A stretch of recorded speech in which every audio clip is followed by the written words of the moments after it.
J'ai choisi de parler aujourd'hui de la honte et de la culpabilité. Ces deux états émotionnels qui sont très lourds, qui peuvent causer des maladies graves et qui impactent énormément notre estime de soi. Et notre estime de soi détermine la qualité de notre vie.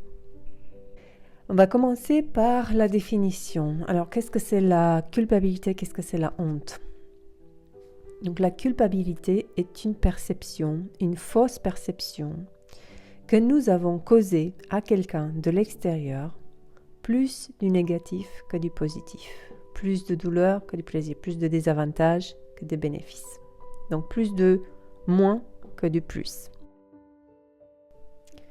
Et la honte, c'est la perception fausse que nous avons causée nous-mêmes, plus du négatif que du positif, plus de douleur que du plaisir, plus des avantages que des bienfaits. Donc tout cela qui se rapporte à une norme extérieure, donc un système de valeurs qui a été appris de l'extérieur.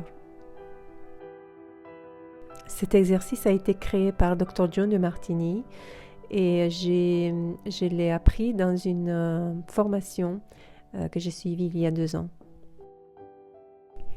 Ce qui se passe, c'est ce qu'on appelle une reprogrammation du cerveau. J'ai parlé dans la vidéo sur la loi des polarités des perceptions. Et tout ce qu'on voit nous, ce n'est pas la réalité, c'est notre perception des choses. Et qu'en fait, la réalité, elle est neutre. Donc c'est pour cela, avec la loi des polarités, nous allons équilibrer les perceptions sur les deux émotions. Comment cela se passe? Vous allez prendre par décade ou par tous les 7 ans et vous faites une liste avec 2 colonnes, honte et culpabilité, et vous listez les situations où vous avez ressenti de la culpabilité et vous avez ressenti de la honte. Vous avez expérimenté cela. Et ensuite, vous choisissez les plus importantes, celles qui pèsent le plus lourd, et vous allez travailler cela avec quelqu'un d'autre, une personne de confiance, quelqu'un qui peut être objectif, parce qu'il va falloir vous questionner et en fait, vous ne pouvez pas être juge et accusé en même temps. Quand je perçois que j'ai fait du mal à quelqu'un, en même temps, je lui ai fait aussi du bien. C'est pour ça une deuxième personne est nécessaire, parce que vous ne pouvez pas être aux deux endroits pour voir de façon neutre, objective la situation. Donc, il faut voir les bénéfices que la personne a eus grâce à l'action pour laquelle vous jugez. Quels seraient les désavantages pour cette personne, si moi j'aurais fait l'action opposée? Et pour la honte, ça va être pareil, sauf que la honte, on avait dit la définition, je sens que je me suis apporté à moi plus de mal que du bien. Par exemple, je me suis sentie humiliée, je me suis sentie blessée, je me suis sentie rejetée. Donc, la question c'est une fausse perception que je me suis fait du mal en fait. Donc moi je vais répondre à la question suivante. Quels sont les bénéfices pour lesquels moi j'ai fait cette action, pour laquelle je me juge? Et quels seraient les désavantages si moi je l'ai fait au même moment l'action opposée? C'est très technique et ça s'adresse au mental. On travaille pour remodeler le cerveau, pour créer des nouveaux réseaux neuronaux, pour équilibrer les perceptions, pour dégager et libérer cette énergie bloquée. Ce sont des états émotionnels que nous avons tous, que nous avons engrammés depuis quand on est petit. Imaginez quand on était petit, si on parle de la honte par exemple, il y a beaucoup de honte autour de la sexualité depuis la découverte.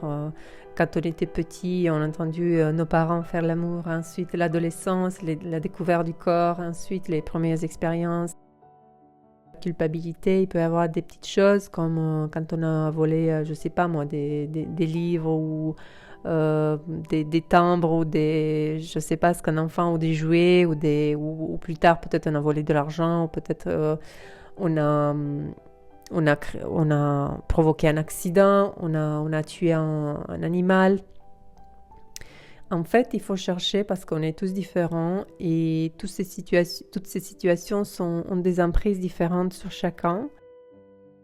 Alors les maladies qui peuvent donner ces émotions qui viennent des situations très lourdes et qui rongent à l'intérieur, ça dépend vraiment de la thématique. Si par exemple il y a de la honte autour de la sexualité, ben, ça va être des maladies qui concernent les organes sexuels.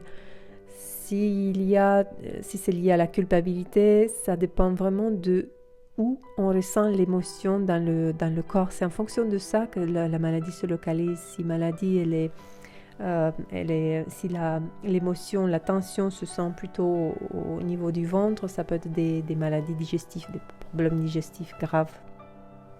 Ou ça peut être au niveau du cœur aussi, tout ce qui est lié à la culpabilité. Alors je sais que c'est un exercice très technique, ça ne va pas parler à tout le monde, mais à ceux qui parlent, ça vaut le coup d'aller chercher un peu plus sur cette méthode et d'appliquer. Déjà, vous avez eu partie des questions et de chercher une personne de confiance, une personne qui va être objective, qui ne va pas vous juger, et pour essayer de travailler ces aspects de vous. Faites-vous confiance, vous pouvez trouver des arguments, même si c'est compliqué à partir du 2e ou 3e, parce que ça va à l'encontre du fonctionnement que vous avez eu jusqu'à maintenant. J'ai un exemple en tête. Alors de mon expérience, quand j'étais petite, comme j'avais dit, au niveau de la sexualité, je pense qu'on a tous entendu nos parents faisant l'amour. Et donc bien sûr, c'est quelque chose dont je n'ai pas parlé avec mes parents parce que j'avais honte. Je ne savais pas trop ce qui s'est passé, mais je les entendais. J'entendais quand ils se cachaient dans une autre chambre. Je les entendais, en tout cas.